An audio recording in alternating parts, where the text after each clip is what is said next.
But a lot of times we get to the end of a production that's our song, and we're like, we've listened to this too much. I don't know if we can take it any further. Like we need some outside ears to just give us some ideas. And so with Dustin, we would get a song as far as we could, and then we went down and recorded them. And then when we came back, he tried some things, and he would send it back and be like, what do you think about me taking this element out of the verse and then bringing it in halfway through the chorus? And we would say, okay, I like that, but now it feels like it's missing something. Maybe add a shaker. It was just that constant back and forth. I didn't have to do too much as far as adding synths and elements. He did a lot of the just moving things around. I'd say the biggest thing that I did was I recorded all the vocals back home, and I was sending vocals to him a lot. Nice. So you just recorded in this room with the Slate VMS. In this room, the Slate VMS. So I recorded on a Corby Cat microphone in the studio. I'm not sure if you're familiar. There are these really nice microphones, and the capsules come off, and it's basically like the Slate microphone, but with real capsules. So like there's a 47, a 67. Nice. So I recorded modular on the 47. Microphones. Yeah. I recorded on the 47 down there. And then there were some parts that I needed to sing over because I was having a bad vocal day. And so I recorded through the Slate 47 Blackbird emulation, and he was able to mix in like punches, and they sounded, he was able to make it sound, you can't tell the difference, which That's is crazy. I'm a Slate fanboy. Yeah, I am also. I feel like they're getting less popular now, but I still love the plugins. Absolutely. I don't know. I can't get away from that FG401. It just works for everything. Every single thing, man. And the distressor. Anytime I need to just screw something up super bad, I just throw the Slate distressor, really low CPU usage, and it sounds fantastic. Yeah, I'm basically using all their compressors, pretty much only using their compressors on regular channels. Absolutely. Yeah, the buses, I like some plug-in Alliance, and I have my Apollo. I just got an Octo satellite with a bunch of UAD plugins, but usually for just regular single-channel stuff, Slate all the way. It's just so easy to reach for. The VMR works so nice, and it works so nicely with the microphone. Oh, yeah, it's seamless. I love it. Yeah. So I'm with you on that one, bro. Maybe they'll toss us some money now. We just gave them a great plug. I hope so. I've been like doing this for a bunch of episodes already. Come on, Slate. Yeah, come on, guys, Steven. There's no pressure there. Yeah, dude, that sounds like a really cool experience. I'm happy you went through that. Yeah, thanks for sharing. Yeah. Thanks for sharing your story. Absolutely. Maybe let's talk a little bit about your work with other artists, because you do a bunch of that. Tell me a bit about like how you find artists to work with and how you go about producing them. Yeah, thanks for asking that, because this is actually where all these seemingly random things I feel like tie together with me being an engineer, and it's that chasing my own artistry with Nearly York and producing that stuff, and then also in the songwriting room, doing demos for people. It started with, hey, I really like the way your song sounds.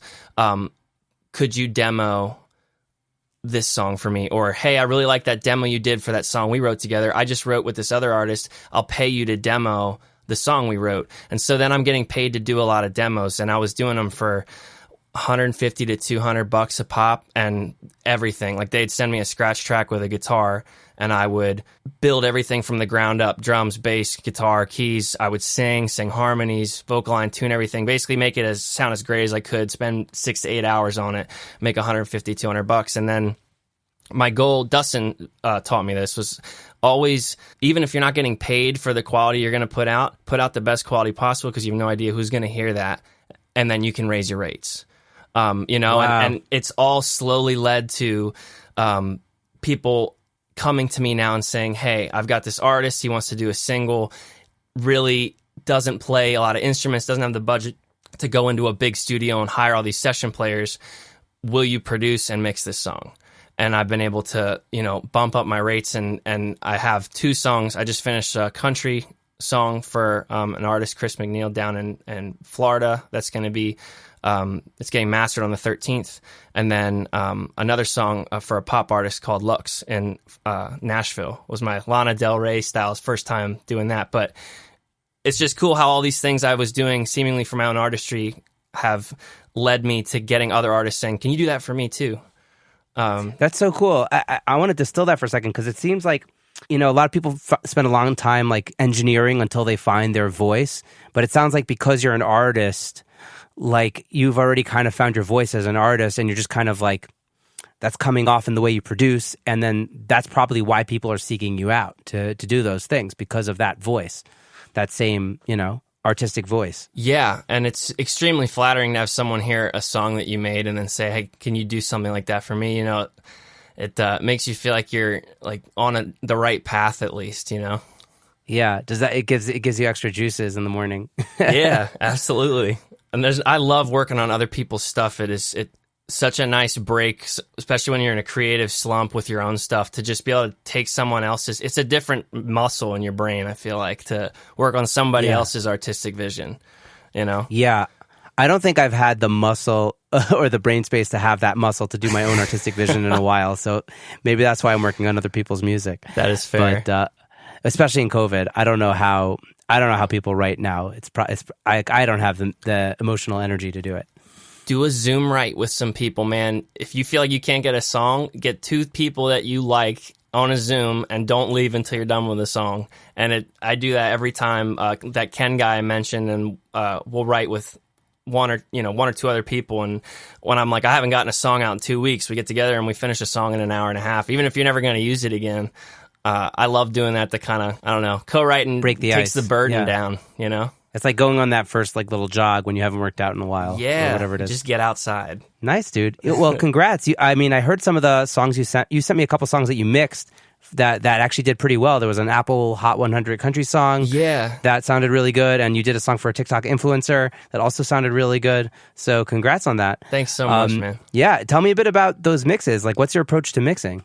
My approach to mixing is constantly changing. But recently, and I say recently because neither of the songs you just mentioned were done this way, but it's what I am doing right now. Universal Audio just released Luna, their flagship DAW, and the extensions in Luna, the U80 or the Neve summing extension and the tape emulation extensions are some of the most real sounding. They just make everything sound more expensive. For way less than what it would cost to actually buy a Neve board, you know? And so I've been using Studio One to get mixes 80% of the way there. And then I bounce stems out into Luna, and that's where I do a lot of my bus, like all the electric guitar bus, the drum bus, the bass bus, and my effects. And I use the Neve summing and all the tape stuff on the buses to get me to the final product. But as far as the 2 songs that you mentioned, the Apple Hot 100 country song is for a good friend, Brian Ray. That was back when I was still figuring out. I wasn't sure if I was mixing that as a demo or mixing it as a release. And the fact that it's done so well was definitely a huge, like, okay, I can do this boost, you know? Yeah. That's awesome. It came out really good, man. Yeah, thank you, man. I appreciate it. Well, that's really interesting. Let's go back to the whole Luna thing, because that's also, I'm like super interested in that. Like, at what point, like, have you done automation even before you get into Luna? Some automation. So there's certain things Luna, it's limited at the moment, and they're working, you know, their asses off every day to like get the stuff that needs to be in there. Like right now, you can't sidechain in Luna, which is extremely frustrating when like I forget to, and the bass I need to sidechain it to the kick. It's so simple. It feels like such a simple task, but they don't have that there yet. So I have to try to remember to do as much as possible. With automation, I always do on my mix bus, I always do a little bit of volume automation to make choruses feel bigger, a little spatial automation. I learned this trick from Carl, actually, to make verses a little closer and choruses a little wider. But again, even with Luna, right now, when you automate something, it doesn't show you like if you automate volume from 0 to -2 decibels, it won't show that you're at -2. You have to like bring it down and then click where that, if you bring the verse down, you have to click somewhere in the verse and look at the track to see what level you're at, which is kind of frustrating. You have to guess eyeball automation.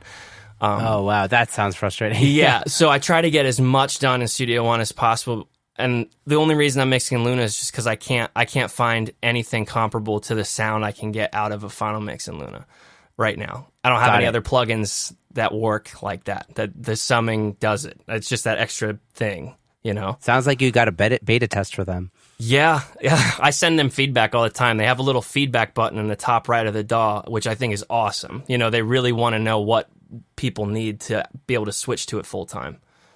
So. Yeah, that's so cool. It sounds like almost like the kind of DAW that's already ready for like live show kind of mixing, but not necessarily for record mixing. Right. Yeah, it's not recording into it's great because it takes the place if you have a universal audio interface, it takes the place of the console thing. So like I'm going to try to explain this as simple as possible. If you're like recording through universal audio into Studio One, you have to pull up this separate thing called console that has like your preamp level, and like you can add effects if you want or whatever. So instead of having to use that, it's just in Luna. So recording is a breeze. It's like native. It's like a native. It's like recording native into Logic with Logic's plugins or whatever. Exactly. And zero latency. I'm assuming zero latency. Yep. So nice. Oh man, at some point I might have to get on the UA train. I've been an RME guy for the last bunch of years. I'm a fanboy, man. It's expensive, but every time I compare, I only buy plugins that I'm going to use on every mix. Like I don't think I need every single one of their compressors and EQs, but like, you know, the tape, a lot of their reverbs and delays, I just can't. It just sounds like more 3D than anything else I can find, you know? Got it. Yeah, so it's kind of like you're almost doing like stem mastering, except it's like mixing. Stem mastering my own stuff. Through Luna. With the option to go back and bring more in if I mess something up. Yeah. Nice. How'd you get into Studio One? Because I feel like it's like not the most popular DAW, but it seems to be like rising in popularity, and it seems to be really intuitive. I had a guest on recently, Brandon Allshouse, who was telling me about how much he loves Studio One also. I love it, man. I love it so I was trained on Pro Tools.